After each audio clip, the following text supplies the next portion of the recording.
Bismillahirrahmanirrahim. Alhamdulillah. Wassalatu wassalamu ala rasulillahi wa ba'd.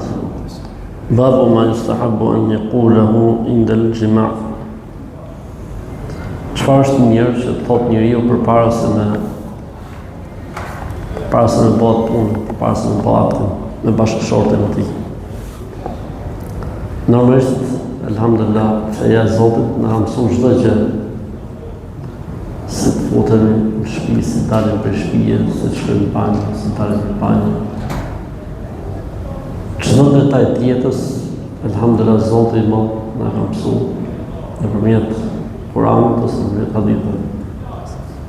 Dhe ky moment është një moment që njeriu e ka pjesë të jetës, madje pjesë të domosdoshme të një jete të mirë normale.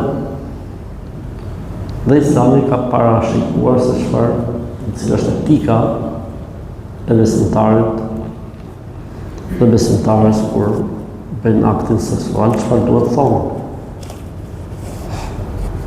Në mënyrë që mos afrohet shejtani, në mënyrë që nëse jep Zoti fëmijë, Zoti ta bëhet fëmijë të bekuar.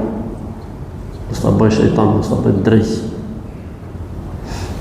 Ka më kuptimin mallkoj prindi vetën pse ka ky fëmijë në jetë, siç ndodh në kohët e sotme. An Abdullah ibn Abbas radhiyallahu anhuma قال النبي صلى الله عليه وسلم أما لو أن أحدهم يقول حين يأتي أهله بسم الله اللهم جنبنا الشيطان وجنبني الشيطان وجنب الشيطان ما رزقنا ثم قدر بينهما في ذلك أو قضي ولد لم يضره الشيطان أبدا. Abdullah ibn Abbas radhiyallahu anhuma tregon, i dërguari Allah sallallahu alaihi wasallam ka thënë, nëse ndonjëri për jush kur bën marrëdhënie me bashkëshortin e tij, thot Bismillah, pra para se të nis aksionin, Bismillah, Allahumma jannibni shaytan, o Zot më largo shejtanin, o jannibi shaytana ma razaqtana, e largoje shejtanin prej frytit që mund vi nga ky akt. Nëse Zoti i jep fëmijë nga kjo marrëdhënie, këtë fëmijë nuk do të dëmtojë shejtani sa të jetë jeta. Pra do të jetë mbrojtur nga shejtani i mallkuar.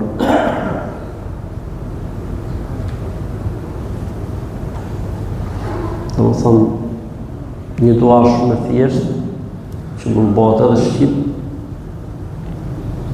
po më mirë është të bëhet ashtu siç është origjinal, e shih çfarë vlere të madhe ka dhe sa e ruan njeriu, sa e ruan prezit që vjen. Për ndryshe shejtani bëhet ortak me njeriu, bëhet ortak në ushqim, bëhet ortak në strehim, bëhet ortak marrëdhënie seksuale. Për këtë arsye njeriu duhet përmendë Zotin në çdo lloj situate, gjithmonë duhet përmend Allahun. Në momentin që përmendet Allahu, largohet shejtani i mallkuar. Që parë njerëzit që janë posë drejtin ca njerëz, po pse? Qysh në embrion është thot drejti ke robi, qysh në embrion është thot shejtani ke njeriu.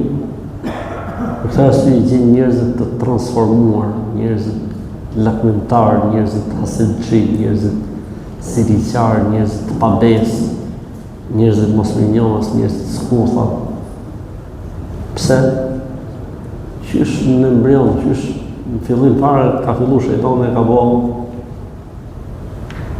është bërë ortak. Si pasojë, kur përmendet emri i Zotit, kur vjen pastaj brezi që rritet, një të përshëllim me shejtanin me njëri përgjigjet. Pse se e kalon çipin mrena shejtanit. E si pasojë, në gjënë çuditëra, ke frikë me hap lajmet, ke frikë me lexu lajmet, ke frikë me dëgju diçka, sepse thua se ka mundësi. A mund ta bëjë njëri një gjë të tillë? E bën pra e bën. e bën se është përmendën e Zotit që është fillim. A nxirret baba për shtëpie, vallai s'nxirret. Po nxirret sot. A pritet tjetër në besë, vallai s'pritet. Po pritet. Sot në besë. Bravo baba, po, bravo nonë, bravo fëmijë, bravo vllai, bravo. Shejtani pra është thot shejtani, është ullë shejtani kom kryq. Zoti na ruaj. Kështu që elhamdullah që Zoti na ka dhënë një fe dhe një besim që nuk ka lënë, si do thënë, aspekt apo detaj të jetës pa të sjellë atë verdiktin islam se si bëhet dhe se si zhvillohet. Elhamdulillah. Assalamu alaikum wa rahmatullahi wa barakatuh.